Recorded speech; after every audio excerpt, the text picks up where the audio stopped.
We are blessed to have had over the years articulation of our vision for the aviation industry. And this has always been within the context of the International Civil Aviation Organization. And there's a framework developed that all sectors within the aviation industry have policies that are articulated under what are called annexes.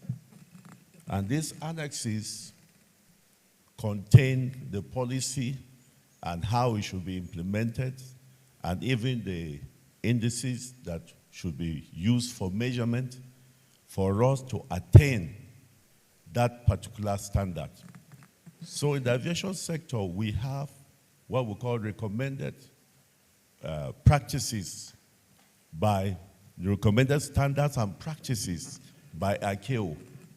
And these are to be implemented by all the players, from the trainers to the airlines, to the cargo handlers, to commercial people, to those who supply aviation fuel. All of them are supposed to play a role, and they have a standard. And in every nation, there's a regulator. In Nigeria, for example, we have the Nigerian, the NCAA that regulates everything concerning the sector. They have inspectors that go around to ensure that those standards that we're supposed to keep and maintain, they are being kept and they are being maintained. And they also have powers of sanction to sanction airports, to sanction airlines, to sanction anybody who has a role, as long as it affects security and safety.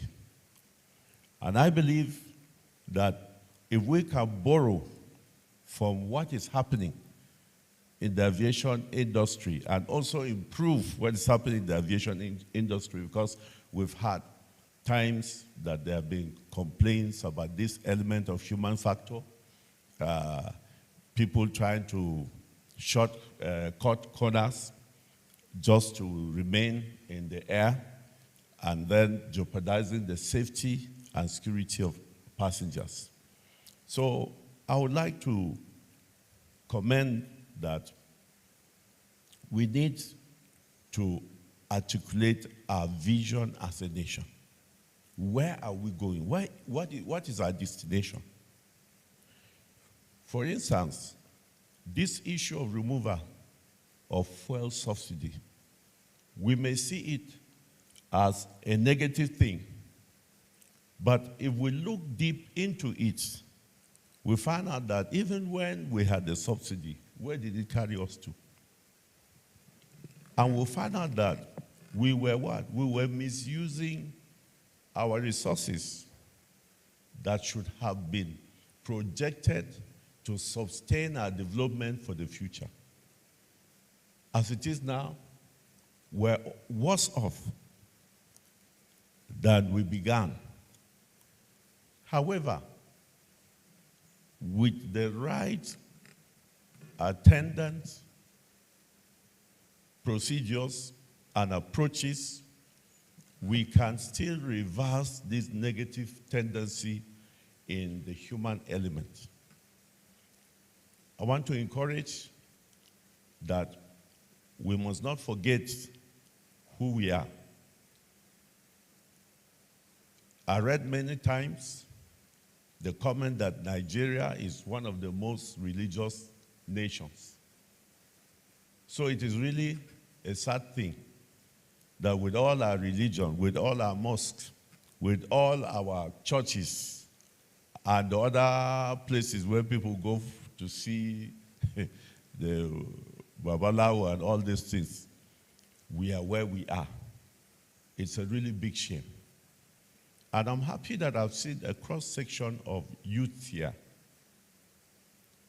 It means we have a future. But if that human aspect is not properly handled, we do not agree on certain values, and we do not dismantle those monstrous pillars that have opposed our moving forward, we cannot possibly sustain our development. Because you see, you cannot have one policy for a different set of people. A Muslim will say no to it. A Christian will say no to it. Somebody from northern region will say no to it. Somebody from Middle Belt will say no to it. Somebody from Mosap, what do you call them? They will say no to it.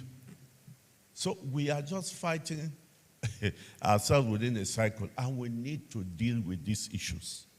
If we don't deal with those issues and settle the fact that we are one and it's better we work together than being scattered, we cannot go anywhere. My submission, finally, is that I'm happy we have called for this policy dialogue. I believe that through this policy dialogue, we would begin to build an awareness. Because when I saw the various groups, they brought in their own contribution, I saw that there is also a built-in response to this particular meeting, what we can do after this meeting to affect our nation. Thank you so much. Thank you so much, Prof, for that enlightening approach to policy implementation. I hand over to Mr. Akin. Please, as a development professional and in the sector of business enabling environment, how does the development sector support interagency coordination with partners to implement policies or drive policies through the grassroots? Thank you. Thank you, Fidelia. Oh, okay, yeah, I'll probably take less. Happy to be here. Before I go into that, I think I will just touch point on a few of the issues that have been mentioned before, particularly from the first session. I think one thing that is largely lacking is that most of our policy decisions are not based on data. Again, I've been hearing this narrative around fuel subsidy, that, oh, fuel subsidy is not sustainable, is the rich that benefited from it. Do we have data to actually see exactly what was happening? Malga also mentioned now that we're filtering our money into other things that could have put into development. But we've seen that since fuel subsidy has been removed, the FAC has grown, states are getting more money, but we are not seeing more development. So it doesn't translate that because you have more money, you'll be able to do anything better. So I think for me, data research is quite important.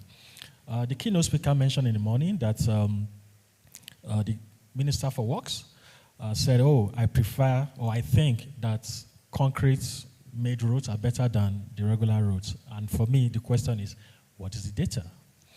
If you have data that clearly show, and he said, oh, people are fighting him. I said, yes, of course, because there's no data. You can't just think. You can't just wake up in the morning and think, oh, I prefer this or I prefer that.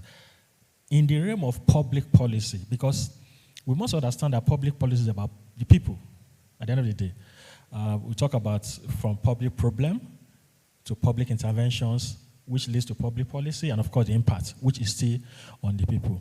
Now, if you have a data that shows clearly that concrete road is more affordable, more durable, and that we have resources to be able to make it more sustainable, then it's clear for everyone to see. Then you don't need to make noise about, oh, it's better, it's not better.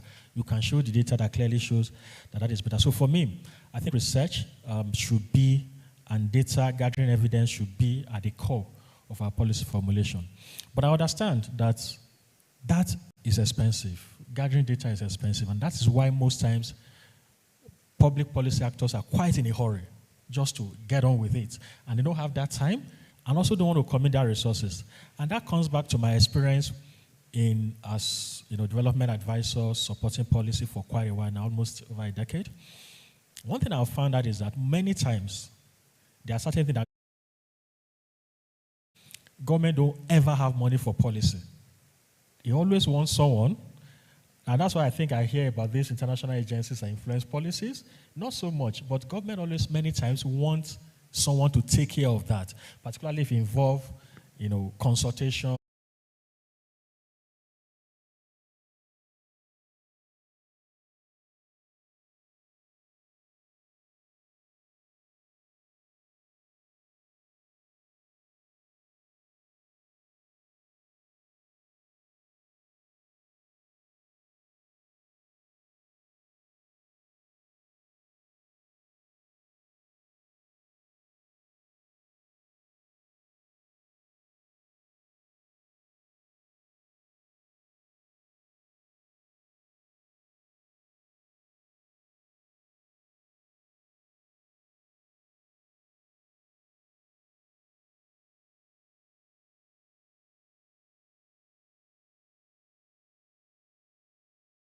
Participatory, or we're participatory at the policy making level, but implementation becomes a challenge. Many of you are probably used to, or you've heard about this phrase that security is everybody's problem, right? Yeah. And security is everybody's responsibility, right? But the question I always ask is, if security is everybody's responsibility, how come that the security budget is not shared for everybody so that everybody can take care of that responsibility? So they want to tell you that it's everybody's responsibility, but there's a budget for security that is going to some people. So share it so that we can always take care of it. So sometimes, at the level of it's participatory, some resources are allocated to the implementation, which many times there is no responsibility and there's no accountability around how those resources are used. And I think I like what Group 2, I think it was one of the points that the Group 2 made around the fact that we actually have enough resources, even for implementation. But the question is, how well are they implementing it? Today, if you live in any area, even for the private sector as well, if you live in any area and your transformer is having an issue, believe you me, except you have a politician around that space, it is the people that will contribute to buy that transformer, to get connected to electricity that they will be charged for, even when they are not available. So sometimes I think people there's a bit of dereliction of duty at different levels, and sometimes I want to put it back to people. Now to your question on, the policy convergence and coordination. Again, that's one of the big challenges that I've seen in government, particularly when it comes to multi-sectoral policies. For instance, national employment policy. Everybody needs to contribute to it.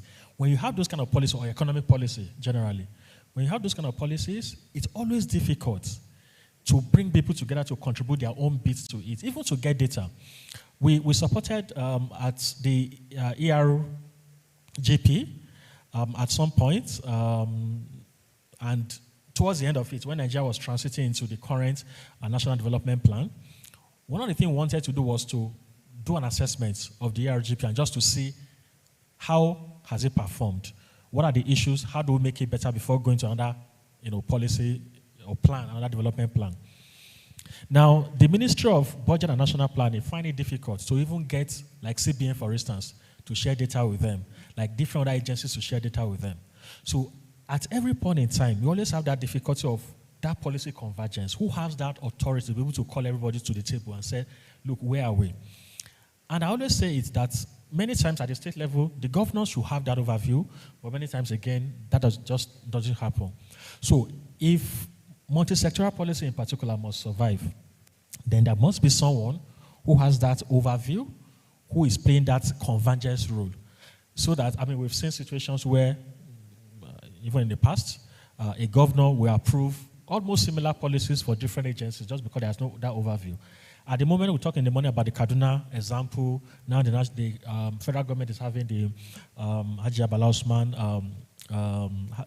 that's the name, right? At national level. But the question, I haven't seen, at least to my knowledge, I haven't seen any time where there have been a bit of some coming together for all the ministries, looking at it. What exactly do we want to implement? Where does Nigeria want to go to? Like Olga said earlier, where are we driving to? So that everybody is pulling towards that direction. If I'm working in the Ministry of Agric, and I know that we are trying to create, let's say, 20,000 jobs, I know from Agric I can contribute 5,000 jobs. Everybody is driving towards that. From sports, everybody is driving towards that. There are different sectors that can contribute jobs, but how are we driving towards the same direction? Many times we see people driving in different directions, and policies also have a role to play. More recently, I think before the last president left, one of the efforts of the president then was around improving business enabling environment, right? Around making businesses to thrive. And one of the parting gifts then on one of the finance acts was to increase the VAT on diesel, which was a bit of, most businesses depend on diesel. Most businesses will tell you 40 to 50% of the operational cost is going into that. You want to improve business enabling environment on one hand, but you are taking a policy decision that directly contradicts that on the other hand. So many times we don't look at what is the impact of that decision on other things. So people stay in their own angle and look at the decision from their own angle, not knowing how it impacts on the other people as a whole. Now, my last point is largely around the fact that as much as policy actors do not recognize that policy-making process have a long-lasting impact beyond that their environment, they may not really know. Like somebody said in the morning, do government actually, is that a weight of responsibility that whatever you do affects people across the country? If you know that, then before you take any decision, you will see the need to be able to really consult widely. Let's say, for example, the new Naira note, palaver and everything. People lost their lives because of that. A lot of things happen, but somebody just sat somewhere and said, let's do this. Without, there's something we call, economic modeling. We can also do a bit of policy modeling. The challenge many times that people don't understand is that in the medical field, for instance, if you want to test whether the malaria drug, a new malaria drug is, good or not, you can take rats to the lab and go and perform it. If the rats die in the course of the, testing, well, it's rats. But policy, when you put out a policy and it goes into implementation, the people are the one you are testing with. And you may not know the impact of that. Where are we with the Naira issue today? Today we are back to, we don't even see the new Naira note anymore. We don't even see a new old Naira note. All the notes available are dirty ones. We only see the new Naira notes probably in parties where they're selling it or in clubs where they're selling it, right? But that was a decision that was taken that almost brought this country down. People lost their businesses, some lost their life just because of that. So policymakers must know that everything you do or you don't do. While I was in a master's level in policy class, they tell us that public policy is anything that government decides to do or not to do. Sometimes what you decide also not to do is policy. So, but you must understand that there is a weight to it and there's an impact of that beyond your immediate environment. And whatever thing you try to do, try to model it first. Have enough evidence, have enough consultation, and ensure that you already know what the possible outcome might be, because you cannot be responding to it as you go. You cannot be saying, okay, let's just do it. We'll respond to the next phase at that level. No. You cannot respond to it as you go. You must be able to really understand what the impact will be, even from the level at which you are putting out. Thank you. Thank you so much, Mr. Akin, for that insightful overview. So as a professor, over to you now. But for your question is going to be on the foundation for effective policy frameworks. We've been talking extensively about aligning policies to either political or economic goals. How do we ensure that in preparing to have policy, they are at the end of the day impactful for both national and then the economic impact that they hope to address? Thank you very much. Growing up as a young scholar, we were taught policy. We were given several definitions of it. But I came practically to understand what it is when one of our leaders in this country, late General Sani Abacha, I was just lecturer 2 at the Defense Academy. And there was this Vision 2020. The president came and stood on my shoulder as the secretary of the Defense Policy Group and said all your languages and every statement you are putting must be assertive and it must test the pulse of our country. The first issue he branded to me was, where are we coming from? Where are we? Where do we want to be? Assuming you are invited into a party hall and you are not given an IV to attend, what will happen to you? I turned and I looked at the president and I said, you'll be bounced back out of that place because the bouncers are by the gate. He said, exactly that is what I want to hear from you. Then he said, this policy development framework. At that time, everybody was looking at this man as an illiterate person. Everybody described him that way. But he told me something. He said, policy development framework supports the vision and the mission and the values and the strategies and the operation of any government. I said, that's true, sir. He said, policy development and implementation is a critical aspect of managing a country's performance. Systematically, he said to me, it must identify the needs of that policy, its structure for development processes, and its effective policy evaluation and approved processes. I looked at this army officer and the president of Nigeria, and he said, forget about all these professors and all these giants, these generals that are sitting in front of you. Once they talk their talk, go back in the night and turn these words into assertive language.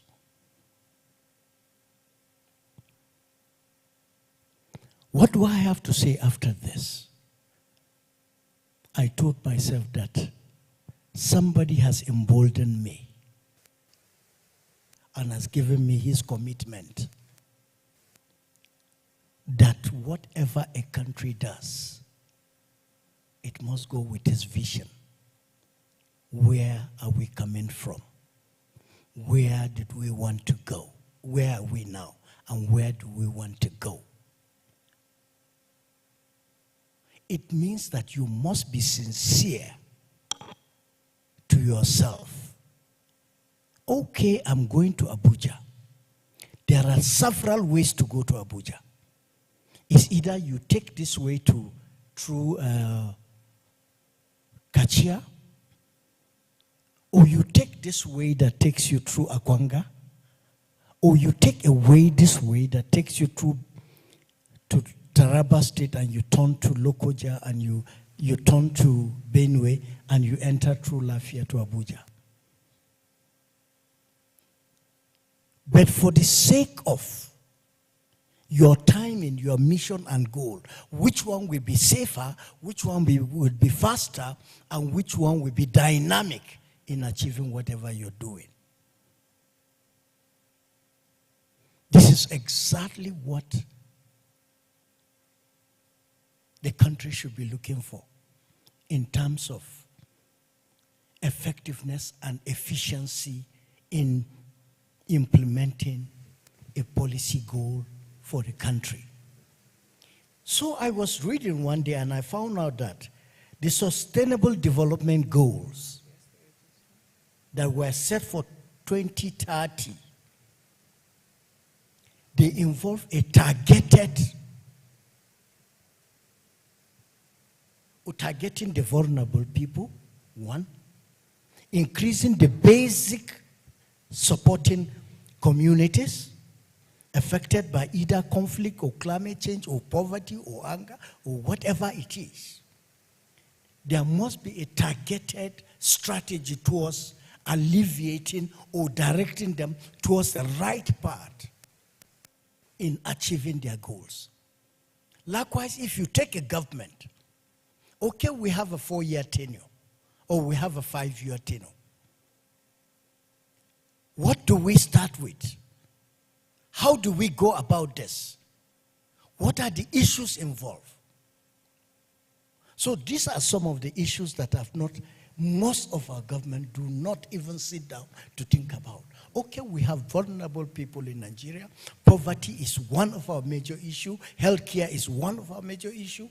And the care for the elderly or those who are already served the country and needed to live well should be part of our concern. And therefore, a government that is worth its salt must sit down, look at its vision, mission, values, and how to get to reach out to these people. So the SDGs said the aim is to transform our world. They are a call to action to end poverty, inequality, protect planet, ensure all these things. These are policies, framework that are set on the ground. How the UN or the SDG something succeed is a different thing altogether. But for Nigeria, our major issue, as we have said, corruption, ethnicity. In fact, our leaders are not timely in their thoughts at all. A leader comes up from the bedroom in the morning, discussed with his wife, and said, look, I'm looking at it from this point. And she said, okay, yes. He goes out and makes it as a pronouncement without even an iota. I'm not trying to draw any attention to any government, but most of our leaders are not educated in what we call policy direction framework.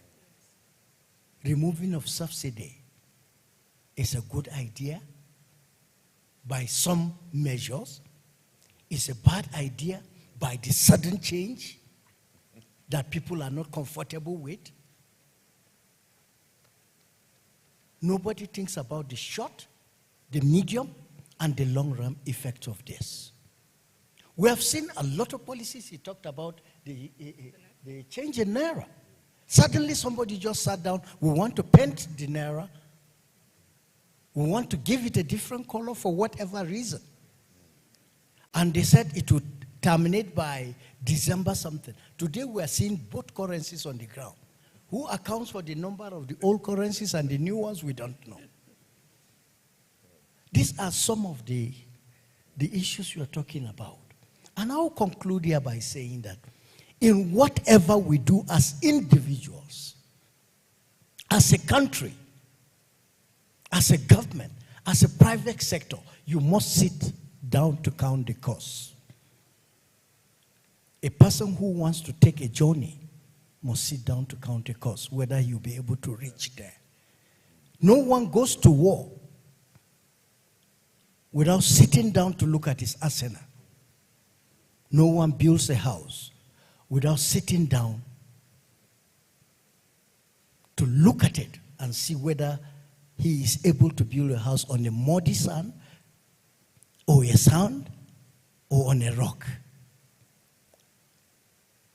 I think if we try to paint a picture of what this country is, we may be sitting on a faulty foundation. Either we are on the mud, or we are on the sand, or on the rock. And for every leader from every little organization you find yourself, you must have to turn back and ask yourself, where am I coming from? Where am I today? Where am I going tomorrow? Where do I want to be? The president told me one thing one day, after we had written all these things. He said, I want to see us among the 20 most developed countries. And I said, how, sir? He said, we are not invited, but we must be there. And I'm going to shut up this country And that is exactly what Abacha started doing. Although a military man, an aberration for a military rule, anathema to the country, but he has a foresight, shutting down. And at the tail end, the international communities and the developing countries were calling what he had wanted to do Abacha loot. And when they started releasing the Abacha loot from what they concealed from us, no other government after him was able to account for those monies to this day. And we're taking loans and loans and loans. May the days of our children, by God's grace, be better than what we have seen. Amen. Thank you. Thank you so much, Prof, for the insightful overview. I liked how you addressed the topic of inclusion. It was going to be my roundup conversation for the group as a topic for every one of us to discuss.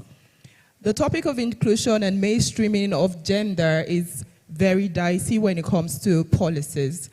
A lot of policy documents we have in Nigeria do not clearly define how to include vulnerable persons in, the implementation outlook of policies. How then, because for what I would conceive as an idea is that the topic of adopting international best practices can be addressed and can harness this particular clause of inclusion and gender mainstreaming. So how do we then adapt to local context? Because Nigeria has been a dynamic country when it comes to religion, ethnicity, and a lot of other things we've talked about. Implementing policies and putting policies into action has always been a gap when it comes to gender inclusion, disability inclusion, and all forms of vulnerability inclusion. How do we address that and ensure that those things are talked about on the foundation stage of policy drafting and not just, as an end result or counting numbers? I'll start with you, sir, and then all of us respond. I want to say that as we're talking about the aviation industry is impacted directly by what happens internationally. For example, standards of runways, standard of aircrafts, the pollution rate and things of that nature must also go in tandem with what obtains internationally, because you don't have local planes landing in our airports. We have international planes. And because of that, we also follow the policies that recommend inclusion. And so in the aviation industry, we have inclusion, and we have for a very long time, almost in every sector, in aeronautical engineering, avionics, in security, in amongst captains, pilots, we have inclusion. So we have women in all sectors. In fact, they have a very strong group which has gone international in order to have their own place. And we also have within the airport what we call facilitation. And this facilitation provides also for people of disabilities. There are, for example, exclusive lifts, stairways, check-in counters, and things like that that are kept for people of disability. What I want to say is this, which I missed when I was talking, is that Nigeria is blessed with many abundant airports. And it is time that we take policies, we make policies that would tie in airport development with local development. Because if we don't tie our local airports with local development, there will be like an island, just somewhere without making impact. And a few of us have been working on some airports, and particularly like Jos Airport, we're building in, we're making the airport to become a hub for business expansion for the region. And I believe that if our policy ties us to that, and also our policy in aviation goes to the type of aircraft we operate, we'll be able to operate aircraft that have short hauls, aircraft that also will take minimum fuel, and will end up having a dynamic aviation sector. You can just imagine we have about 24 airports, but less than 2 million Nigerians use these airports. And what's our population? So if we can work on that, and I've told my colleagues, we have a platform called Aviation Policy and Strategy. I've always told them that we have too many experts, and we end up not having anything. So in the aviation industry, we have inclusiveness, and we have people of disability working in the aviation industry. We have also females, working in the sector. Thank you so much. Okay, thank you for that. One quick point for me around that is, like you said, we need to go beyond counting numbers. I think we try to do a lot of, you're having a session like this, you invite, one or two persons with disability. Okay, we'll do a count, women are here. But I think it goes beyond that. One of the things we currently do is that for any policy that we are supporting from GIZ side, we'll try to do what we call a bit of gender and inclusion impact assessments, just to see that policy, how will it affect people down the line, how will it affect women, how will it affect, I mean, in a country where we're even talking about probably 80% living below poverty line, the inclusion thinking has to go beyond gender. It has to go beyond, person with disability. But I think most people in Nigeria today are disadvantaged. And that's one of the challenges I have with the first subsidy policy.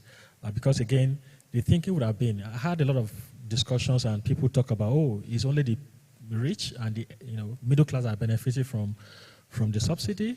But when it's removed, you can see how the price of everything jumps beyond the rich and how it makes even more people poor. So is this something that should continue? Maybe not. But can you already put in those safety nets in place before implementing it? Maybe yes. And that could have helped in how it affects people across board. And again, if you talk about even the fuel subsidy, it has the impact on women might even be different on the impact on men.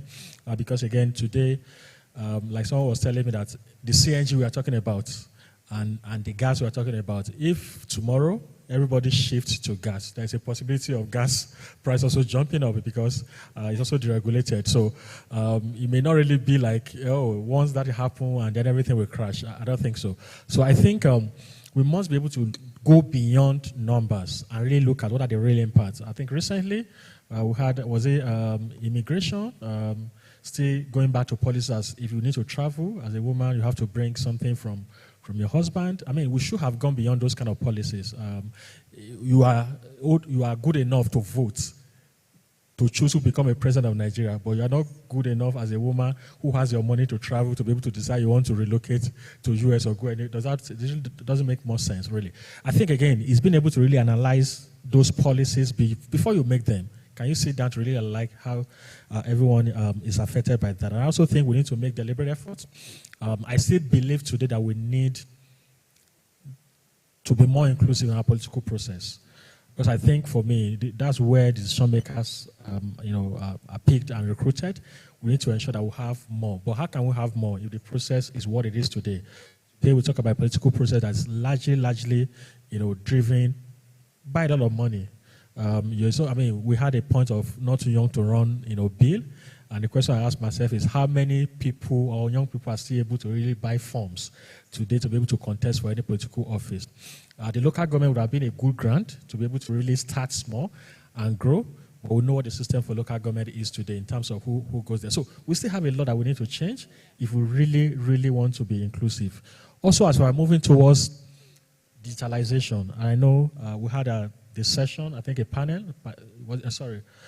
breakout group session, I think 3 or so, that did something around digitalization. Again, that's one area we need to be conscious of. How are we leaving people behind in terms of their ability to do what they can do, even before now? How do we talk about people, integrating people in the local villages? And that's this discussion around, we have 2 types of Nigerians today. When we talk about anything policy, we have those on Twitter and social media who will debate it from now to the end of the world. But we have the majority that don't even understand anything we're talking about because they don't have access to those platforms, because the inclusion is not there. But again, we also still have somehow a third part, which are those that have limited access. They can receive bulk messages, and they tend to take everything they receive in those bulk messages as gospel truths, as the fact. So how do we build a system that actually carry everyone along?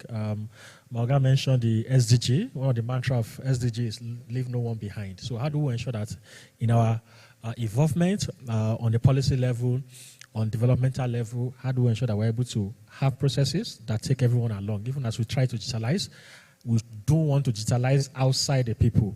One of the things that I found out today, particularly in the banking sector, more and more people now are going back to keeping their money, cash at the back of their, their top bed or just in their house, because the digital process seems to be having a lot of challenges. You have ATM machines that you go there, no one is working. We now go back to the POS guys have more money than ATM, than the banks that are supposed to have ATM. So I think we need to see how all of these have impact and how they affect people, not only at the urban area, but also in the rural area. So the question around inclusion needs to look at gender, needs to look at beyond gender, needs to look at vulnerable people, needs to really go down, and that we see that maybe the last point I will make on that, and I think we had a discussion sometimes back, the last panel also made a point around that people need to pay for good living. Now, we must be careful how we move into capitalism or commercialization. Today, if you need to get a good health care, it's believed that you have to go to private hospital. And public hospital becomes those that people who go there just to go and meet people that don't know anything about anything. If you want to go to school today, almost everybody, you go to private school. So we are getting to a point where we are commercializing that the basic quality, you have to pay heavily for it. And then we don't care about those who get the other kind of quality. And we've seen cases where people go to public hospital, the only thing that they get is paracetamol. It doesn't matter what is wrong with you. You get paracetamol, you go. And we've seen people die, even basic things like malaria, that they're not able to treat. So as much as, yes, we want to commercialize certain things, but can we also make sure that the public services, the basic one, health, water, some basic one, education, that at least those even at the lower rank of society are still able to get quality in that sense. So again, these are some of the things we need to look at. So inclusion is not just about, women are added, men are added. No, it goes beyond that. That in day-to-day decision that we make, we see how it had impact on different cadre of people. That's what we need to do. Thank you very much. Thank you very much. One adage said, Yoshinai, Yokanai. That's the Japanese person. Yoshinai, Yokanai. If you go through their advert, you will know. Good product deserves something. Huh? Good thinking, good product. Come, humorously, let me just say something here. There is a lady there who is my mentor. She's just behind there. I don't know how she made it, but if not the first, one of the first among the Nigerian accountants in this country. Prof, it's you I'm talking about. Ask her the story of her life. When we begin to talk about inclusion, exclusion, or what have you, the framework for any policy development for any country is talent hot through better education. When we talk about education, we're not talking about going to the university. We killed some processes along the way. I grew up, I found myself as a son of a policeman who has no money to train me in the university. So I started in what we call craft school in Numan in 1974. I was taken into technical school, vocational technical school. I started learning things like metal work, woodwork, technical drawing, and so many other things. By 77, I was just barely in Form 3. That thing was scrapped, and we were returned to read history, Bible studies, government, and what have you. And later in the history of Nigeria, we removed history. Those who will not remember history, they said, this is what our leaders have not taken into cognizance. They removed history so that our sons and daughters, and some of you who are young, should not even know where we're coming from. We had, if you go back to my school there are containers now, over 20 or 30 in that technical school with equipments that have become so obsolete from Romania, from somewhere and somewhere. I was aspiring to go to Polytechnic Maiduguri, where my father happens to be the principal of the Polytechnic there, my father's brother, who started developing the bombs and everything that we took to fight the civil war in 1970. We must, if we want to get out of this, do a targeted thing of talent, development, and capabilities. Some people are using their local, whatever it is, to develop their local prowess. Some are using the universities to develop their country. Some are using the vocational training school and whatever to develop talents. That is to include everyone, the measure of what you have from your village. And those of us who are opportune, like I said, I don't know, I didn't ask Prof her history, but how Prof came out to be the #1 or somebody among women to be the first accountant in Nigeria. Maybe you ask her the question later. I grew up among my colleagues to find myself after that failing to do what I want to do. I want to be a vet doctor, but I failed mathematics. I had to now resort. I think I have strength. And today, in the last 38 years of my teaching, from graduate assistant to professor today, I've seen policies of not including a lot of people who didn't have the strength or the wherewithal. Not because of where they come from, not because of their tribes or tongue, but because of the policies that were put on the ground not to allow them to develop their talents. Look at Nigerians. If they sing for you, you know we have something. Today, we just hear them sing and we don't invite. Fela started this thing, talking about the culture, talking about Nigeria, Jaga Jaga, to whatever he had preached and preached and preached. How do we get to where we are? We must target ourselves towards technical, vocational, and all this, and we would include I have met women of strength, not because the government helped them, but because they helped themselves. I think we should tinker with our educational system, tinker with our cultural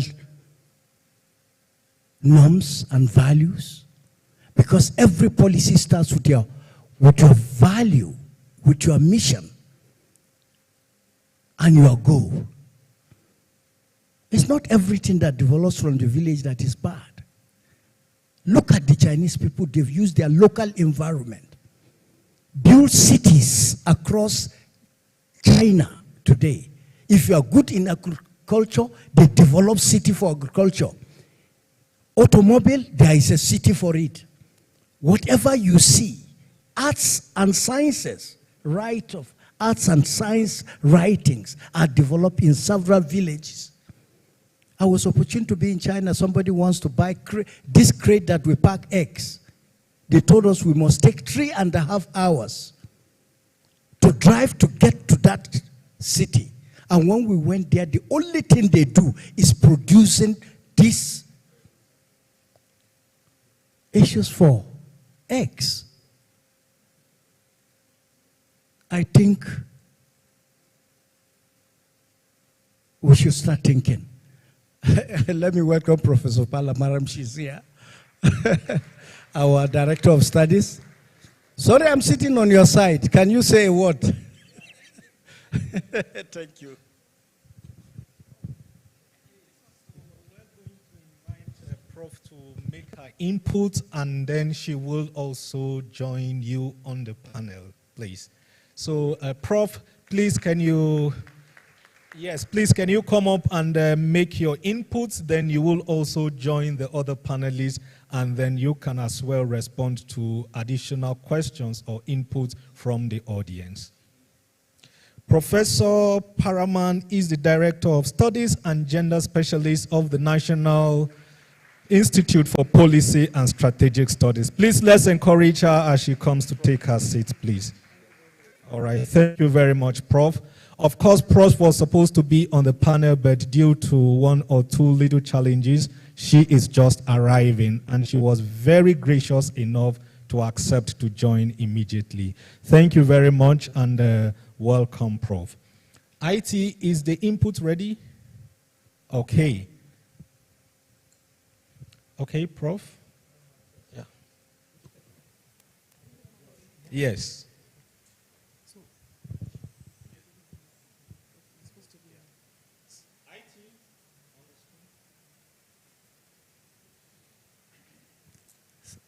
Good afternoon, everyone. The members of the panel. Good afternoon, and all our distinguished participants. A very good afternoon to you. Sorry that I'm just coming from Abuja. And I was told that my session was at 2:30, so I actually thought I was in good time. I didn't realize that a lot of things had been brought forward. So maybe it means you need to move the slide. Okay? Who is managing it?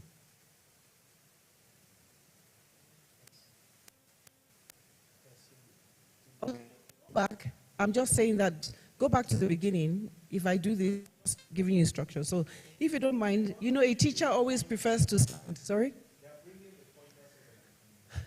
Oh, okay, that's great. That's even better. So once again, good afternoon, and I'll be very fast. I'm told I'm given only 10 minutes. So just to talk about policy frameworks for effective and efficient impact. And I know that a lot has been said, and I want to especially thank Professor Fua, MNI, for standing in for me very, very ably. Thank you very much. And I'm told that he also got a very late notice. So thankfully that for his expertise and being able to be here. So I just want to outline some key issues that I want to quickly highlight about policy framework. In the National Institute here, we've been teaching about policy framework for quite a while. So let's look at what the central purpose of policy is, and why in Nigeria we have a high cost of policy failure. I heard some of what Prof was saying, and he was addressing this issue of policy failure and the impact on the grassroots. And I just want to buttress that and look at the distortional factors in Nigeria's policy environment. I will just address some of the pillars that anchor impactful policy and the core features as we've been trying to teach them here at the National Institute, a new model for public policy that can lead to effective and efficient policy making. And then, of course, just round up with the concluding remark around leadership as a critical success factor. So the purpose of policy is just to create public value. And it's only to the extent that we citizens can identify this public value in terms of citizen satisfaction, in terms of service delivery on the ground, and the public trust in government. In fact, it is the level of public trust that shows you the extent to which policies are actually being implemented and being delivered. So policies must set priorities. An effective and efficient policy framework must set priorities around creating maximum policy value. And I want to, public value, and I want to shed some light on the issue of why effective and efficient policy frameworks are actually essential, especially for Nigeria in the 21st century. And of course, I just have two quotes there that talk about effective and efficient frameworks are essential for public service delivery, which paves way for societal development.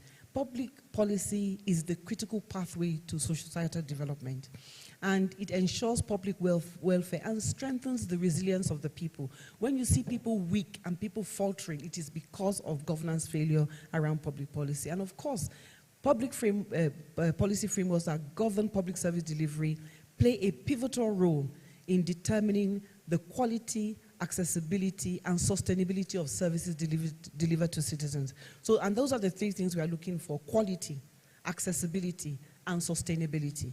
That is what characterizes effective and efficient policy framework. So there's a huge gap in Nigeria. I'm sure you would agree with me. There's a huge gap between policy articulation and policy implementation, on the ground impact in terms of policy design and strategy. How do we address that gap? Very quickly, please. I'm moving really fast.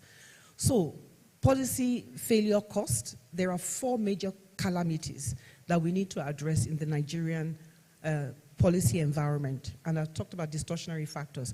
The first is pervasive poverty. We've been called the poverty capital of the world, and that is not just in terms of income. Naira and kobo is also multi-dimensional, non-tangible forms of poverty. Severe insecurity. We know that that is a big problem. And right now, Nigeria's global competitiveness index has continued to decline over the last 20 years. Finally, the issue of citizen alienation. Most citizens do not feel as if they are part and parcel of the Nigerian state. You know, most people will identify themselves through their ethnic group or whatever, but not as, you know, through their state. So what are the key issues here? Why policies fail? Number one is, well, let me not say number one, but the overarching issue is that we lack policy synergy. Policies are not talking to each other. There's so much discordance among the policies. And governments will come up with one policy and not think of, so what did the previous policy say? Do we need to do some, you know, recalibration so that all the policies are working together? And then the issue of design and implementation. So what we are calling for here at the National Institute, and we teach this on our PSLC, is a results-based framework. A results-based framework that emphasizes rigorous design and planning process. We are also calling for a results-based framework that actually measures not just activities and inputs, but it measures outcomes and impact, so that citizen satisfaction becomes a key determinant of whether a policy is successful or fails. And then it centralizes human agency and competence. In other words, the focus must be on the human being. So here we teach about a MPP, a modernized public policy framework that has 9 core features. I'm sorry that is not very clear, but the number one is forward-looking, that we start our policies with the end in view, projecting ourselves 50 years ahead. 2008, we were in China, and in 2008, they told us what they envisioned China to be 50 years to come. And they did it in very graphic, very categorical measures. And then the next thing is outward looking. We need to detect the opportunities and the threats in the environment to know, can we actually make our projections? In 2020, we said we want to be one of the top 20 countries, economies in the world by 2020. Do you remember that, Vision 2020? But I guess 2020 is not yet here. I don't think it's here yet, okay? And then the next thing is innovative, flexible, and creative. The process must be open to new ideas, whether those ideas come from within the bureaucracy or outside the bureaucracy, the private sector, CSOs, wherever. We must be open to new ideas. We must be flexible, innovative, and creative. And the next one is evidence-based.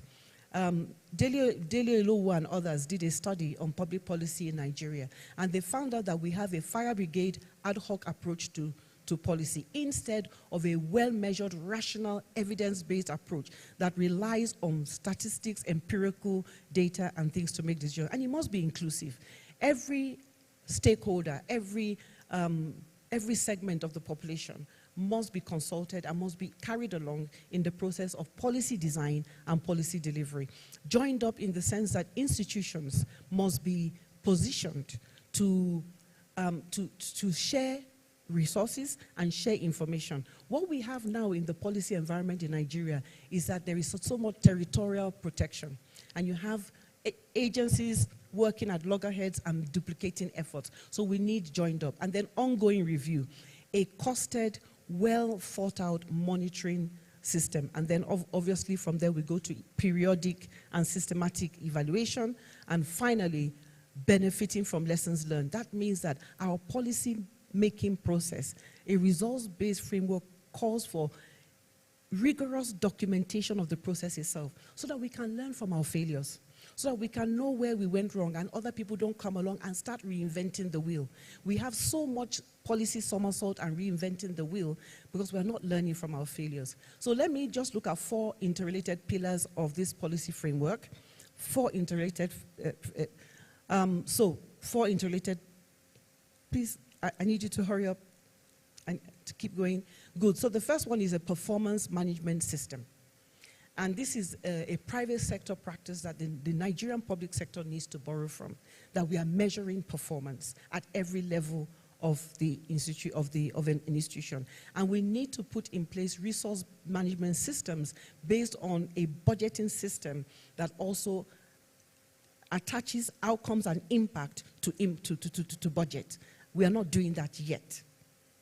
Thank you very much. And then feedback and accountability system in which we are consulting the citizens for oversight and a robust regulatory framework. That means that our policy system must be backed up by laws. Laws that make sure that any government that comes in will not overturn the process and start all over again. I have something on the accountability system that I wanted to just earmark, and that is that in advanced countries, and even many African countries now, we just got back from Uganda a couple of months ago. They have open data portals. They have robust stakeholder engagement, and they have regular performance reporting to the citizens. In fact, do you know that in Singapore, the parliamentarians are mandated by law to meet with their constituencies every week? And if they don't, it becomes an issue for recall. So those are the kind of things that we need to do. Quickly go on. Sorry that I'm being so fast. I just want to signal one caution about a results-based framework, that it's not a panacea. There's something that we need to be aware of, and that is that, you see, oftentimes we want to focus on results and action, but it's important for policy frameworks to consider what is unseen and not really readily visible. There are many issues that are out of immediate sight and often ignored, and these border on things like culture and religion. And some of the times these have a major impact on policy. You will recall what happened when we had the immunization policy and how some states in, like Kano were totally out of it, and they had problems with polio. And this is because of culture and religion. But culture and religion are important things to engage with. We must factor them in people's experiences and carry people along and meet them at the level of their culture and their belief system so that we can help them to have buy-in to our policy frameworks. Critical questions that we need to ask in the resource management framework. One, what are our resource gaps? What do we need in terms of human, infrastructural, technological, and material resources? Who are we trying to influence and impact? We must know our target audience. We must carry out stakeholder analysis, which involves stakeholder mapping and ends up in stakeholder engagement.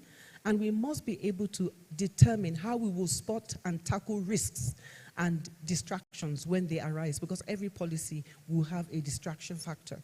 And so in order to maintain strategic direction on policy, we must look at that. Now, I will end with talking about the critical success factor in all policies. We can talk until we are blue in the face.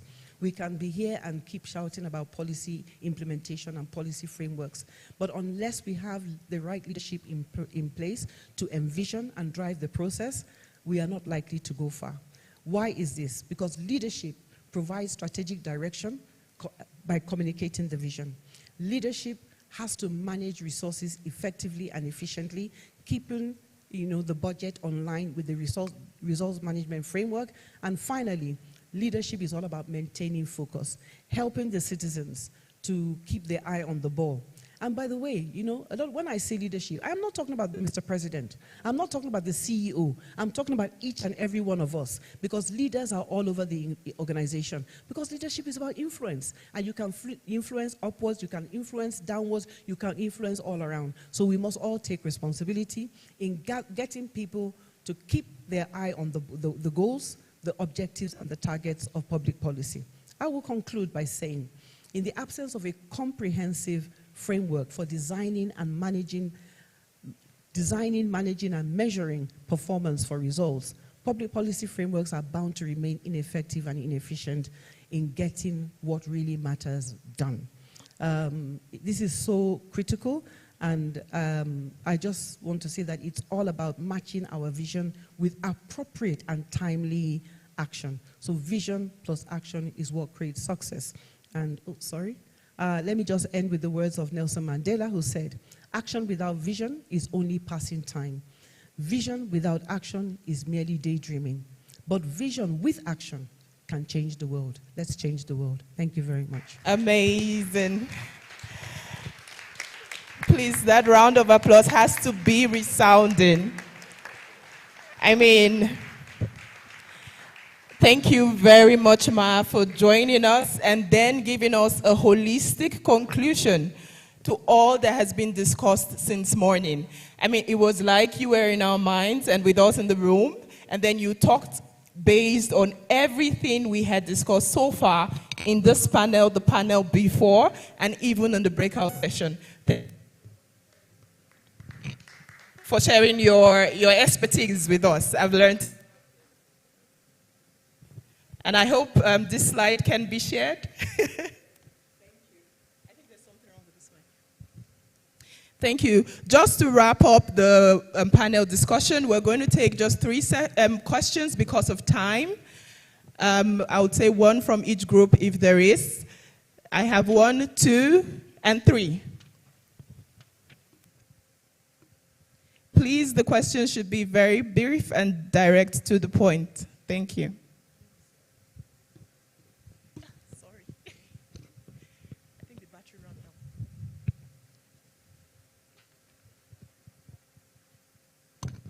Thank you. My name is Kennedy Wagwe. By the way, Professor Mala, you're always in my heart. First, I just have a comment that the panelists have spoken to the assigned references, and there's a point of convergence that we are ready to do the needful. My own comment is that the only solution is education, education, and education. If a policy is about people, and the people that are going to implement it are the same people that the policy will also be affected. I can't reconcile why, what do you call these people, Ebola people, that will be removing rail tracks and removing ions that are infrastructure of the nation.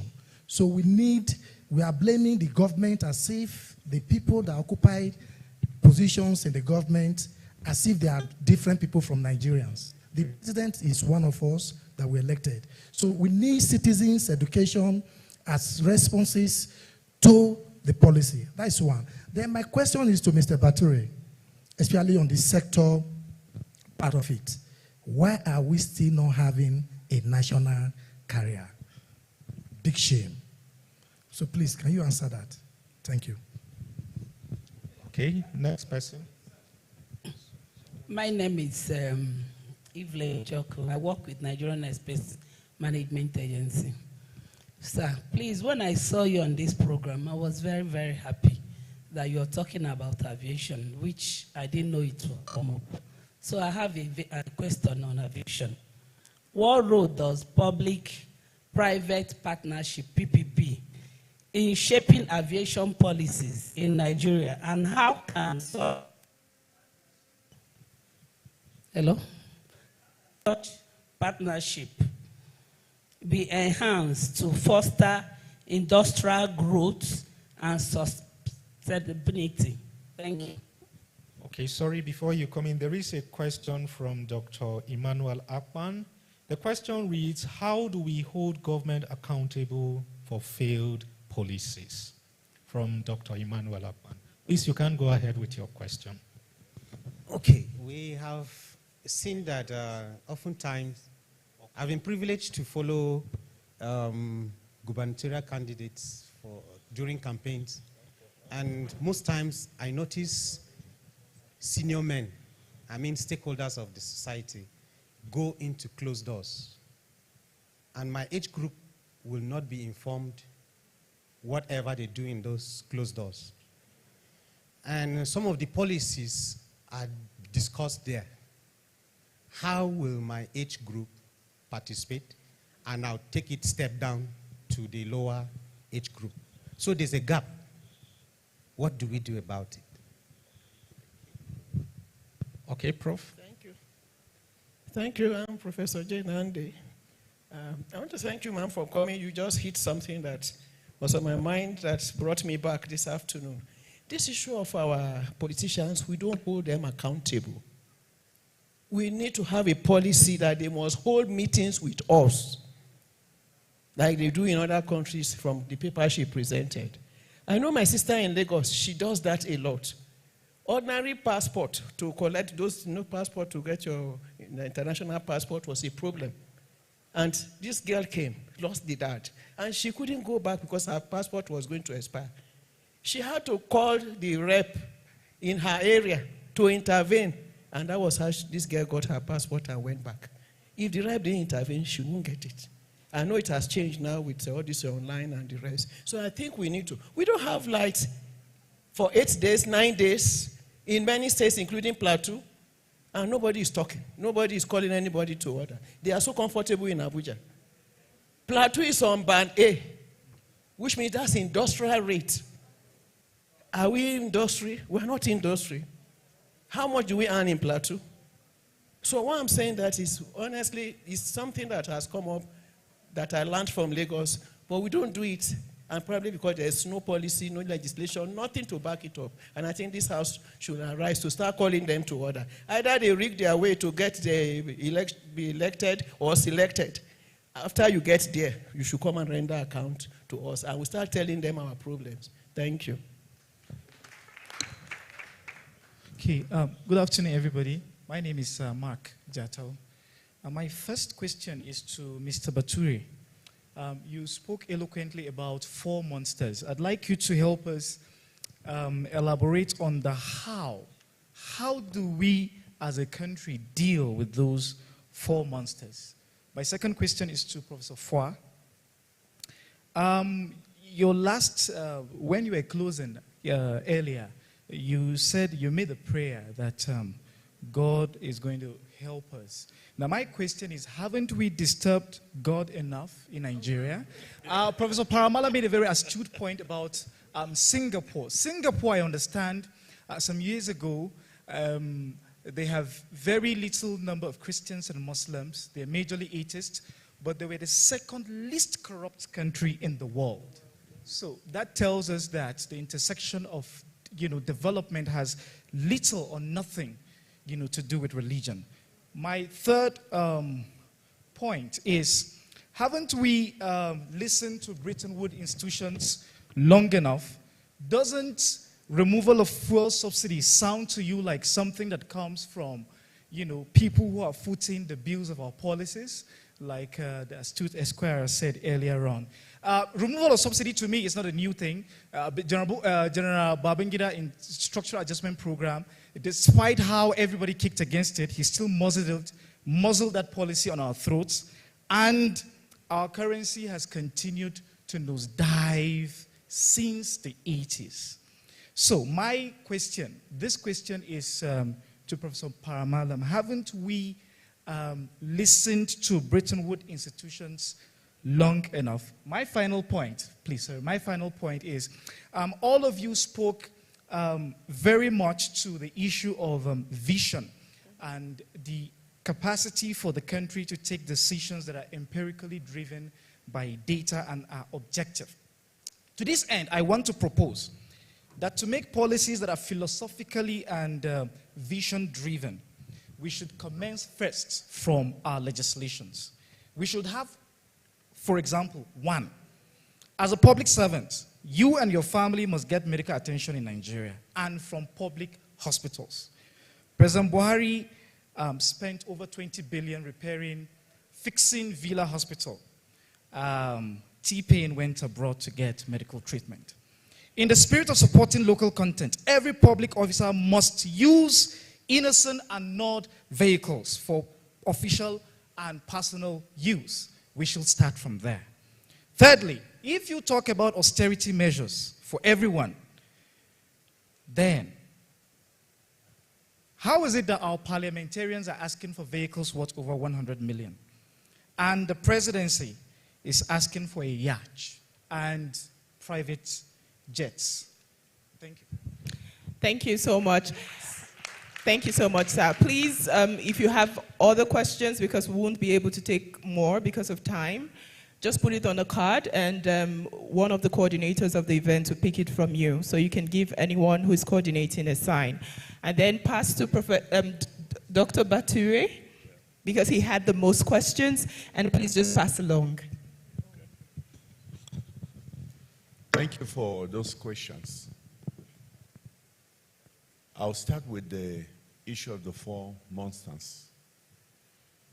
I believe strongly that if we want to work together as a nation, there's a need for thorough structural adjustment of the country. Every part of the country must belong. There's no need having some institutions to promote a particular religion in the Constitution, and others are excluded. There is no need, for example, in some parts of the country, to take people's land and make it a pathway by compulsion for cattle, and the people receive no reward for that.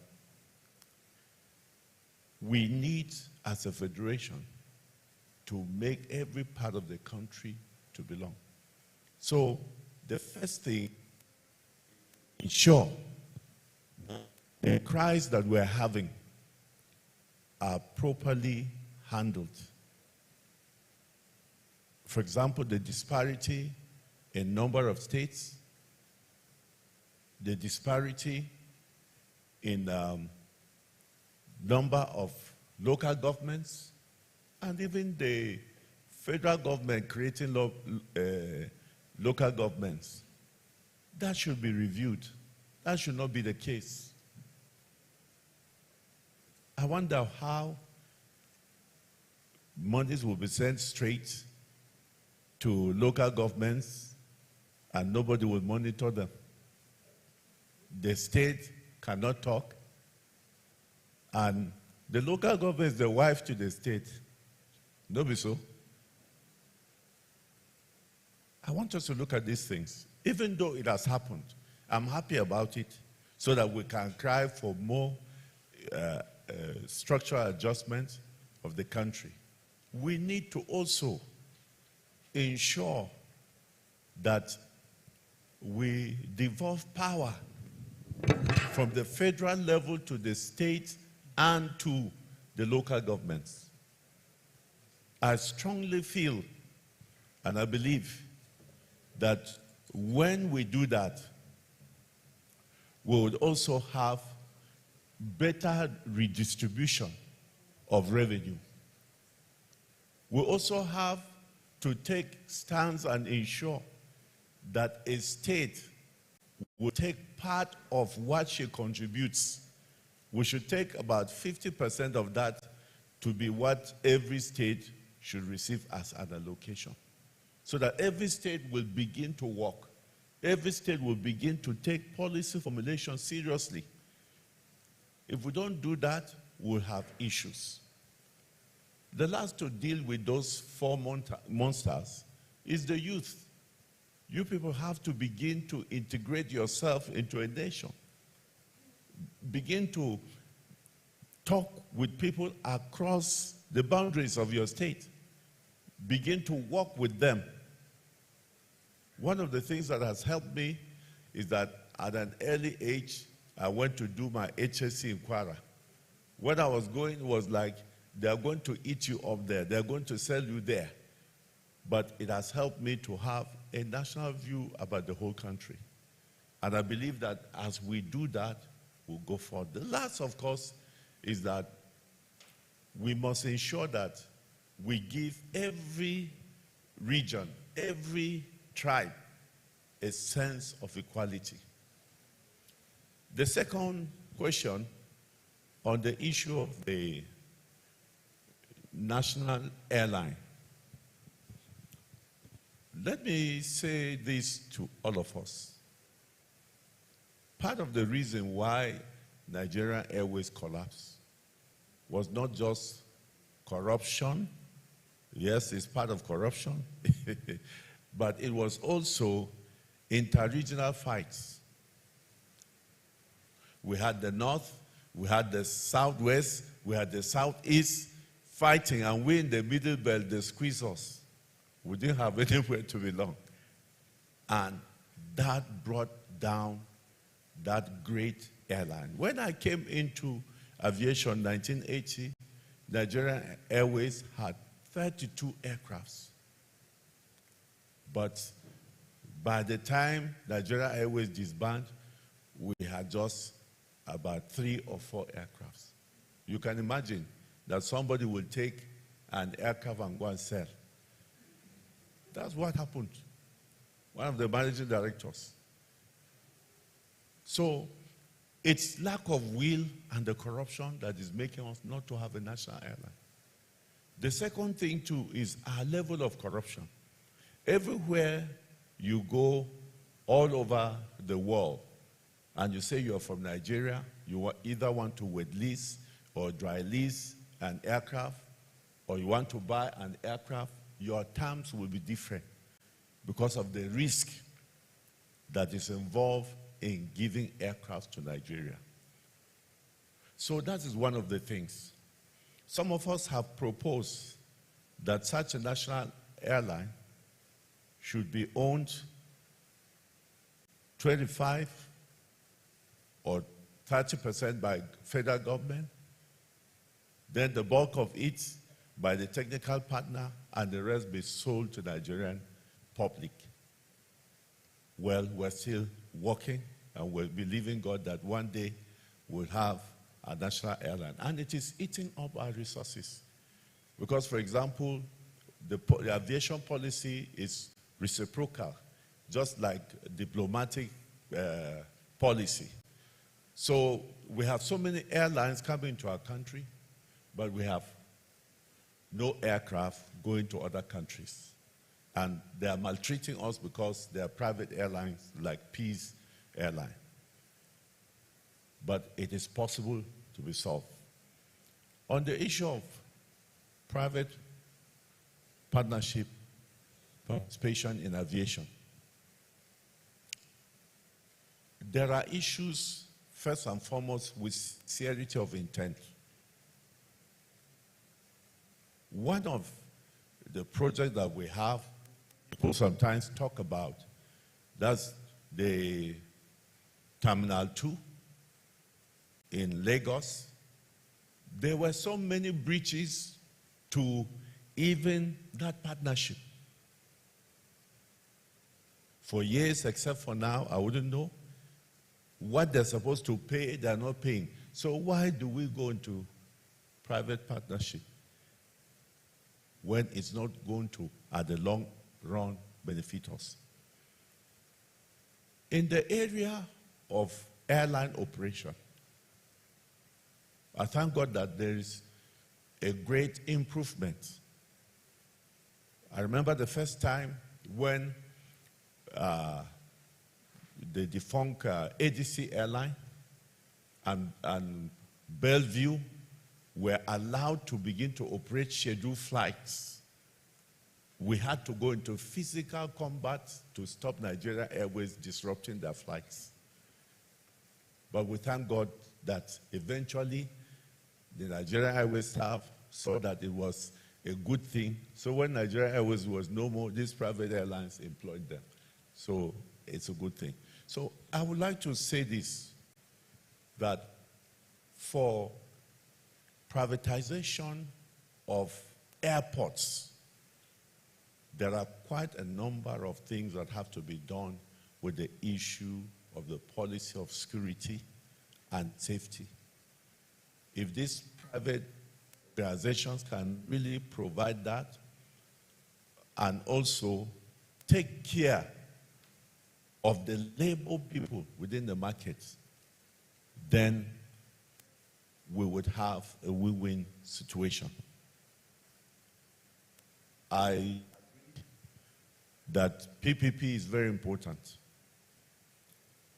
but I also want us to also know that those infrastructures were provided at the expense of the public. Thank you so much.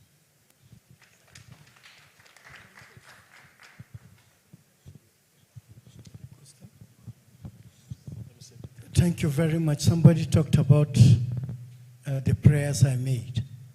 It was just put in this way. We have policies on the ground. We had visions, we have missions, and we have a goal. I cited the example in the morning that we have in our first development plan a land that is supposed to be, how did they craft it? Full of milk and honey, something like that. And it was a fine English, but translating the milk and honey after 64 years of existence did not take place today. We have a defense policy. We have national security strategy. We have all the policy taught by professors and everything. Not that we are bereft of ideas. What do we have to say?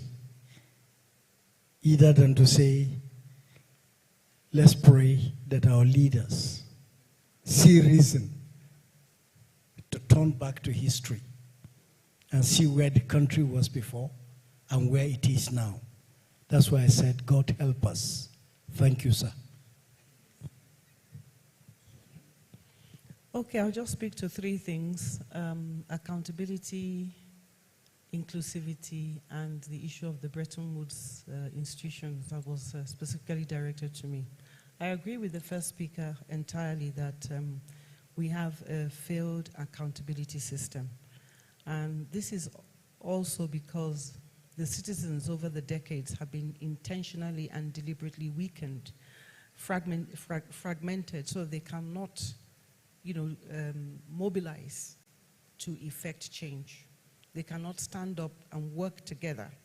We are so fragmented along ethnic, religious, and other class fault lines that we don't have that mobilization factor or force to come together and say, we are holding these people accountable.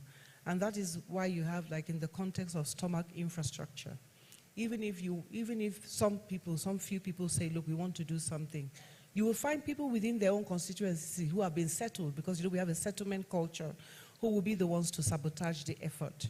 So it means now we need to have a kind of a patriotic revival movement that sees our citizenship as under existential threat. If we do not begin as a people to have a long-term view beyond the immediate stomach infrastructure, then this ship called Nigeria is going to sink with all of us in it. So it's important, I think, and this happens across the world, where citizens are the ones who stand up and say, we are going to hold these people accountable. The young people in Nigeria have actually given us a good template through the Not Too Young to Run movement, because they successfully mobilized across Nigeria and got a change in the law. And kudos to them. And I think we can leverage that kind of attitude among the young people, because they mobilized across the country. Christian, Muslim, whatever, it didn't matter. It was an issue-focused mobilization. And so we need to articulate, identify these issues, and begin to mobilize around them to say, look, here we are. Leadership is a sacred trust given by the people to the leaders. And so we hold you accountable. And I think with fora like this kind of fora provide a good platform for beginning that kind of mobilization.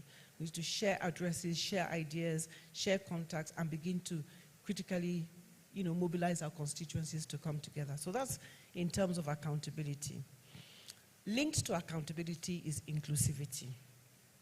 We can't have a system that works if major constituents in Nigeria are excluded. The first speaker spoke about making Nigeria belong, making Nigerians have a sense of belonging, and making Nigeria belong to all. But he limited it to ethnic belonging, wherever you come from, your tribe and your religion. But you see, one major area of exclusion, I'm just coming back from Abuja, and we had a meeting with the deputy speaker and the speaker and the deputy speaker of the House and other major actors. People are beginning to see that, look, right now, out of 179 countries, Nigeria ranks 179 in the world in terms of gender inclusivity. In Africa, sub-Saharan Africa, Nigeria is last. The giant of Africa is last in terms of female political representation at 3.7%. We should bury our heads in shame, because Nigeria has the most qualified and competent women on the continent, and yet we have 3.7% of women represented in the parliament. It is intentional, it is deliberate, and it is to keep governance not accountable to the people. Youth also. We have an aging, I don't know what to call, outdated leadership to a large extent. Maybe apart from this last government, let me not say that, but I must admit that they brought in some young people this last government. But we need more of such. The young people need to be prepared and positioned for leadership. And keeping the young people out of leadership, honestly, it is short-sighted, and it is cutting the nose to spite the face. So I think we need to begin to mobilize for young people from the local government level right up to begin to be prepared and take positions. And it is the young people themselves who will come together and insist that this is our time, and we need to own our future and our destiny. Now on the Bretton Woods issue, have we not listened to them enough? Yes and no. Yes, in the sense that when they have an agenda, any sort of agenda, that is inimical to our long-term strategic interests, we need to have the intelligence and the patriotic sentiment to reject such. Unfortunately, we have a rentier state where many of our own people are the ones who collude with interests that are inimical to Nigeria. Why I said no is because we have countries like Singapore, for instance, that I mentioned. We have countries like even Rwanda and others who have listened to some advice from the Bretton Woods institutions, but on their own terms. On their own terms. It's not that those institutions are totally bad and they always offer bad advice. In fact, we have some of our most sterling African minds in some of those institutions. And some of them come to us through the back door and tell us, look, this is what you need to do, this is what you need to do. We don't listen to them. And so, yes, we must listen to them on our own terms, but we must reject whatever we have determined is against our strategic national interests. Thank you.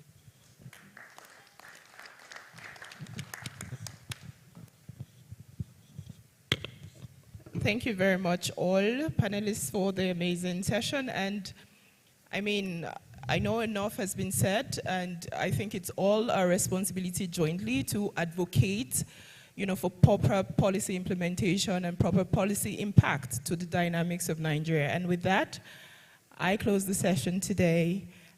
Thank you all for joining me and contributing your voices to the topic. Thank you.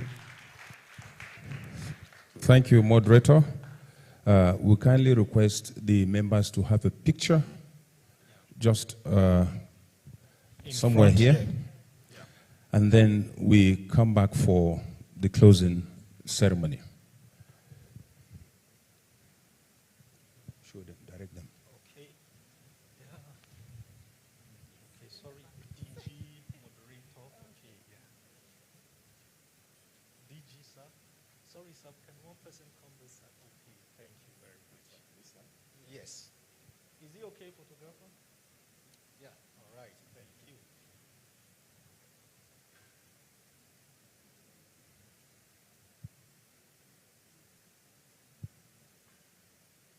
Okay. All right. Thank you very much. Thank you very much.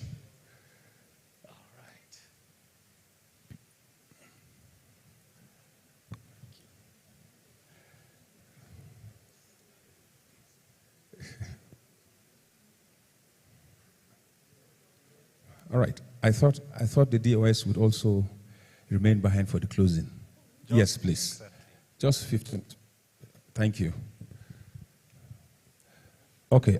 Distinguished participants, both physically and online, we'd like to appreciate you for your attention since morning and your contributions. I guess it has been a successful dialogue, and we hope it will help us to change the way things are done in Nigeria. At this point, I'll invite the representative of the Director General of NIPS, who is the Secretary Director of Administration, Alhaji Muhammad Kabiru Suleiman, MNI, to please convey the remarks, the closing remarks of the Director General to the organizers.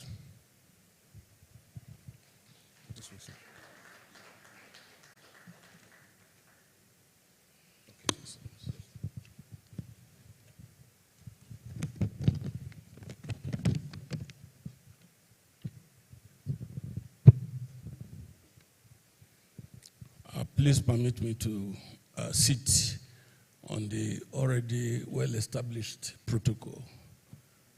I'm delighted to be here on behalf of the Director General of the National Institute, Professor Ayo Motayo.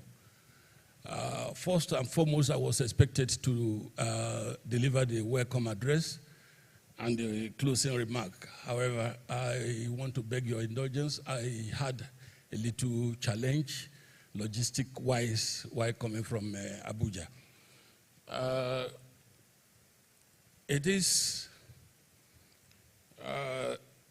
the Director General of the National Institute will most especially wanted to be present at this dialogue, but he had a very serious engagement in Abuja that has held him back. Hence, he mandated myself and a few others to rush down and be with you. I have no doubt in my mind that with the area of professionals that I have seen, I know that justice must have been done to the topic. Personally, I want to I want to believe that the major problem we have in Nigeria is policy,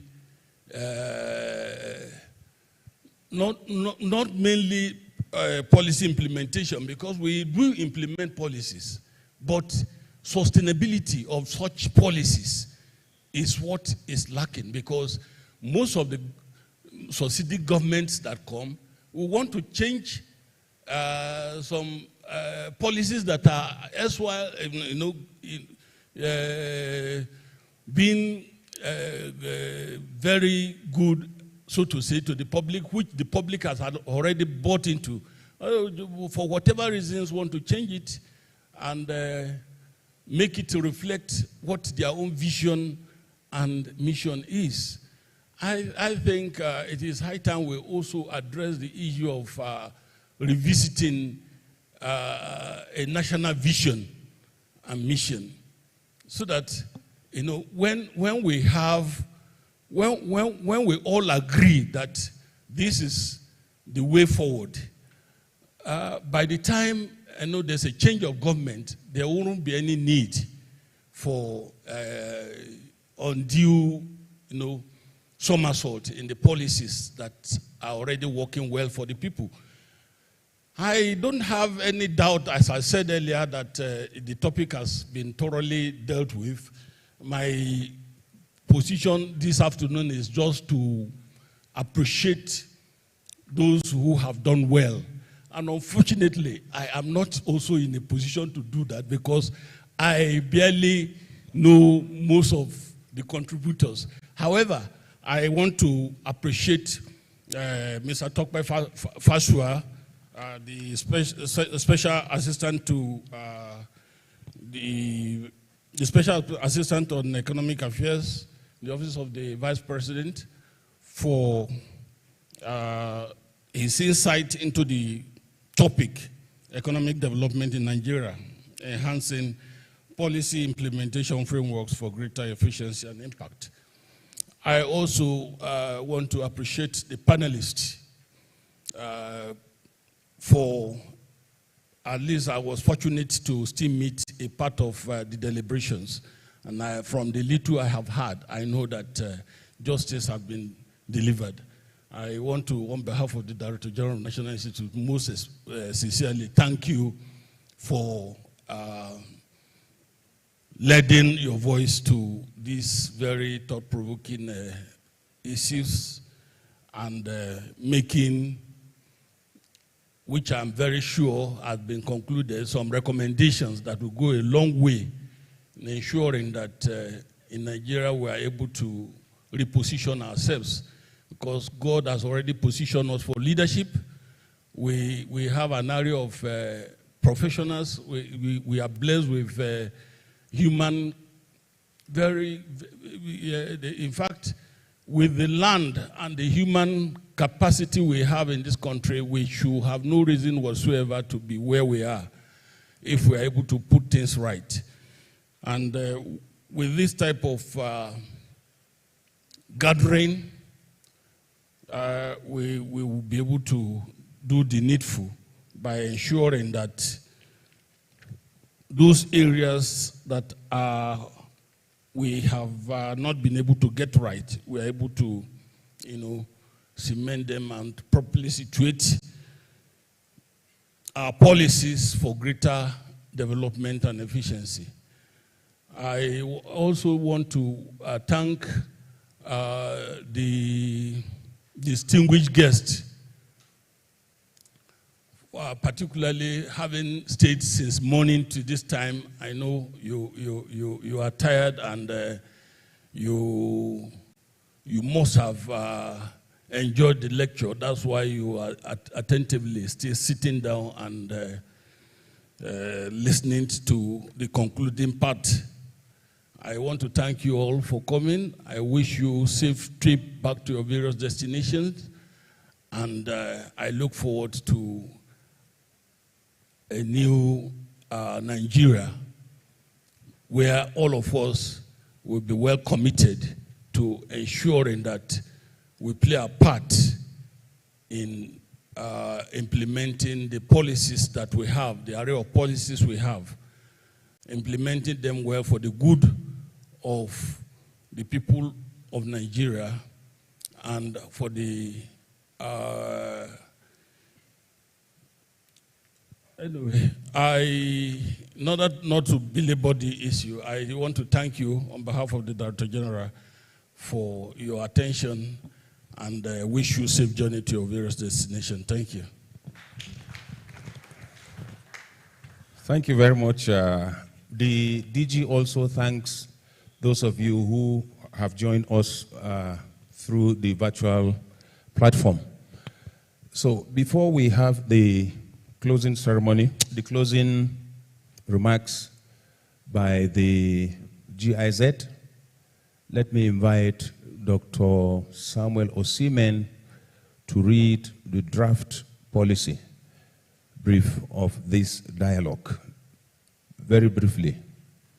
Please, a round of applause for Dr. Samuel Osimhen. All right, good afternoon. The Director General, the Director of Studies, representative of the Director of Research, ladies and gentlemen, I'll just go straight to the draft policy recommendations emanating from this important policy dialogue.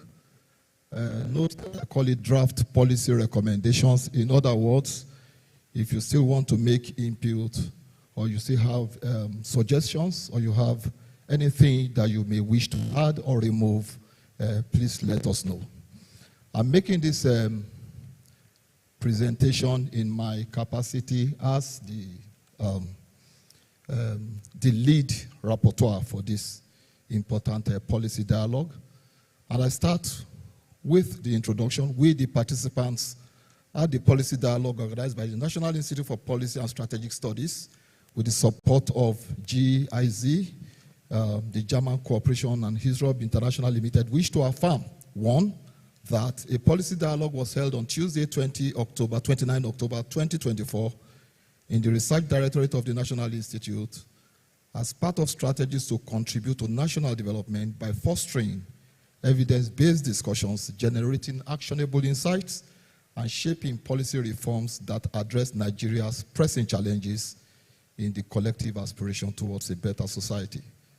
The theme of the policy dialogue was sustainable economic development in Nigeria, enhancing policy implementation frameworks for greater efficiency and impact. 3, a keynote address was delivered by Dr. Tope Fasua, Special Advisor to the Vice President on Economic Affairs, on the main theme of the policy dialogue. There were also 2 panel discussions on strengthening institutional capacity for policy implementation in Nigeria and developing policy frameworks for greater efficiency and impact. Each of these panel discussions were followed by breakout sessions. 4, the following recommendations and implementation strategies emanated from the policy dialogue and are hereby presented as part of efforts to foster sustainable development, enhance institutional capacity, and promote accountability in Nigeria's policy environment. Recommendations and implementation strategies. Recommendation 1. The participants wish to recommend that the FG, the federal government, should institutionalize robust accountability and monitoring mechanisms for policy implementation in the country. We have a set of implementation strategies. This document will be circulated, and I'm sure we can interact with the implementation strategies. Recommendation 2, that the FG should establish capacity building initiatives to empower public officials for effective policy execution. Again, we have a list of implementation strategies to drive this recommendation. Recommendation 3, FG to promote a data-driven approach for policy decision-making evaluation in Nigeria. We have a set of recommendation implementation strategies indicating what agencies are to drive the recommendation and also indicating the timelines that are going to be allotted to these particular assignments. Recommendation number 4 is that the FG should develop integrated policy frameworks to improve coordination among government agencies. We do know that one of the challenges with policy implementation in the country is that there is poor coordination and sometimes poor interagency collaboration. And that recommendation seeks to address that particular challenge. Again, it's a specific implementation strategies. And then recommendation number 5, that the FG should implement results-oriented performance metrics. Results-oriented performance metrics for policy implementation. One of the implementation strategies indicates that every major policy should have defined measurable key performance indicators to track its progress and impact. The Federal Ministry of Finance, Budget and National Planning to collaborate with relevant ministries to define specific KPIs aligned with each policy's goals. And there are so many other implementation strategies also outlined in the document. Recommendation number 6, that the FG should promote stakeholder engagement in policy and implementation. Stakeholder engagement is very important. FG to set up a digital consultation platform managed by the Ministry of Digital Economy, where the public can provide feedback on policies, suggest improvements, and report issues with implementation. Recommendation number 7, FG should institutionalize continuous learning and adaptation in policy implementation. This is to be driven in part by the Office of the Head of Service of the Federation, FG to establish a policy feedback loop system for ongoing adjustments. The feedback loop system will allow ministries to collect real-time insights from the field and adjust implementation strategies as needed. There is also a recommendation 8, recommendation 9, even up to recommendation 11. But let me go straight to recommendation 11 because that one concerns and addresses the role that the National Institute for Policy and Strategy should play in driving this important national aspiration. So recommendation 11 says FG should strengthen NIP's role as a central policy advisory and implementation support institution. And under that, we have 5 key implementation strategies. Number 1, NIPS to serve as the primary advisory body to assess and refine national policies, providing biannual policy reports to the federal government. These reports will analyze policy impacts, identify challenges, and offer evidence-based recommendations for mid-course adjustments. NIPS to convene interdisciplinary panels every 6 months, engaging experts across sectors to bring diverse insights into policy evaluation.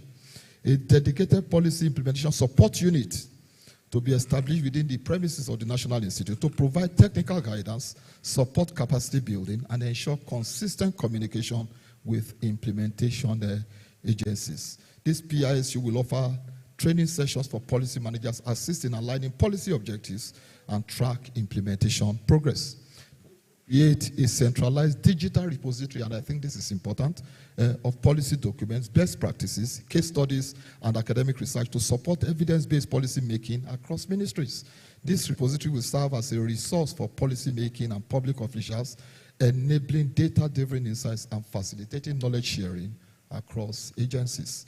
Number 4, NIPS to establish a fellowship program that invites policy researchers, academicians, and practitioners from diverse fields to collaborate on policy innovation projects. Fellows will conduct field studies, pilot policy initiatives, and analyze results with findings shared in NIPS-led policy briefs. This program will be launched within the year with the support of the federal government with an annual showcase of fellowship outcomes to promote innovative approaches to policy challenges. And then the recommendation number 5 under implementation number 5 under recommendation 11, NIPS to organize biannual public forums and have town hall meetings to engage citizens, gather feedback on policy impacts, and foster a culture of inclusivity in policy making. These forums will be held in collaboration with local government representatives to address region-specific issues, providing an accessible platform for the public to voice concerns and suggestions. And this initiative will begin within the next 3 months with reports generated from each forum to guide future policy recommendations. As I said, 11 recommendations there. each of the recommendations with a list of implementation strategies. This document will be circulated to all participants, I'm sure. We can interact with it, we can make our suggestions, we can include, we can also offer new insights that this committee may not have been able to capture. What we want to do is to have a document that, that addresses the key concerns of everybody that has participated in this policy debate. Ultimately, what we are also hoping to do that is that from this policy dialogue, this debate that we have had this afternoon, we are going to be publishing a policy brief into relevant agencies of government as part of our contributions towards a more robust policy implementation system in the country. I want to join others to thank every one of us for participating in this very important policy dialogue. I want to say that all of the things that we have written here emanated from the keynote address that was delivered in the morning, from your voice in the breakout sessions, and also from the panel discussions that were held in the course of this policy dialogue. I say thank you. Thank you very much. Let's appreciate Dr. Osimhen for reading out this nice, craftily drafted policy brief, which outlines 11 key recommendations. Like he said, this is still work in progress. It will be circulated for inputs. Please feel free to make input and possibly exchange ideas, ensuring that all that was discussed is absolutely captured. Thank you very much once again, distinguished participants. We are gradually coming to the end of this dialogue session. At this point, I'd like to invite a representative from the side of GIZ to kindly come forward and give the closing remarks. Oko Osahon, a technical advisor with the GIZ setting project. Thank you very much. Let's appreciate him, please. Standing on existing protocol, I just want to say thank you. I think it takes some level of commitment to be here from morning till this time. Please, let's celebrate ourselves. You are truly the ones, we are truly the ones creating the impact we want in Nigeria. So my name is Osanwo Oko. I work with GIZ, and on behalf of staff and members of GIZ, we want to say thank you. If there's anything we've taken out from today's conversation is that when it comes to policy implementation, it's not just one blueprint. It's more than that. It's multi-layered process that requires commitments and also requires collaboration from every one of us. I implore us that when we leave here today, let's go keeping these conversations going. It would be great to see that we are also exchanging contacts. It would be great to see that we are also sharing knowledge and seeing how we can actually work together in creating the Nigeria that we want. So once again, thank you very much, and God bless you. God bless Nigeria. Thank you very much, Osahon, for this closing remarks. As I earlier mentioned, we have actually come to the end of the policy dialogue series on sustainable economic development in Nigeria, organized by the National Institute for Policy and Strategic Studies in collaboration with two projects working within the field of sustainable economic development. That is two GIZ implemented projects in the Sustainable Economic Development Cluster, the Skills Development for Youth Employment Program, and the Sustainable Economic Development for Decent Jobs, Decent Employment in Nigeria, and of course with support from HRIS Hub International.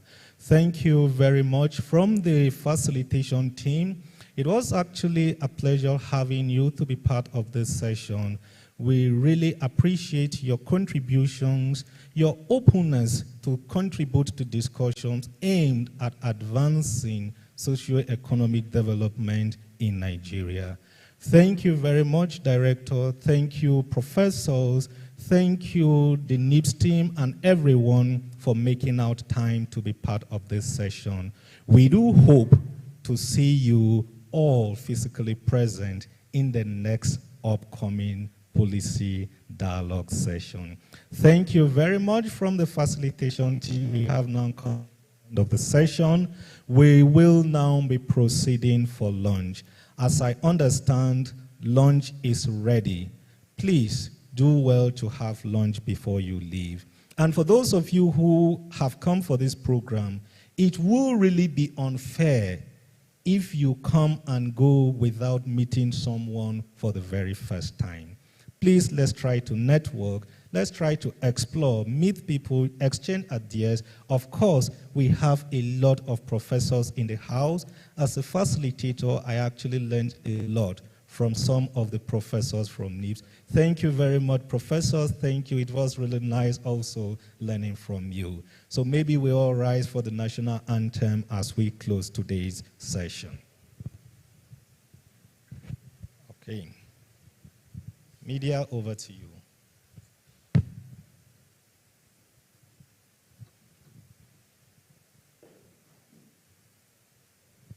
Okay. Please, let's all rise, please. Thank you.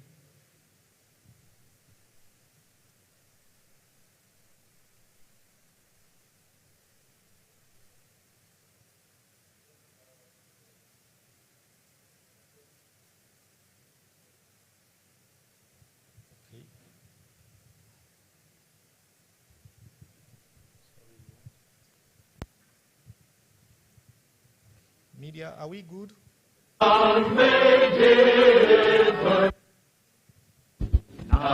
Nigeria, we hail thee, our own dear native land. Though tribe and tongue may differ, in brotherhood we stand. Nigerians all and proud to serve our sovereign fatherland. Our flag shall be a symbol that truth and justice reign. In peace or battle honored, and this we count as gain. To hang on to our children a banner we.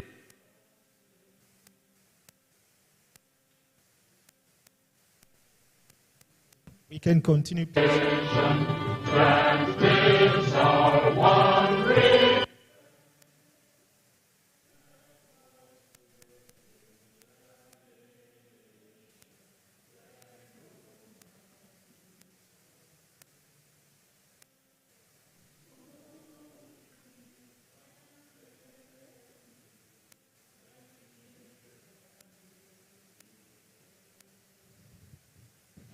Thank you very much, everyone. Thank you, and looking forward to see you soonest. Thank you.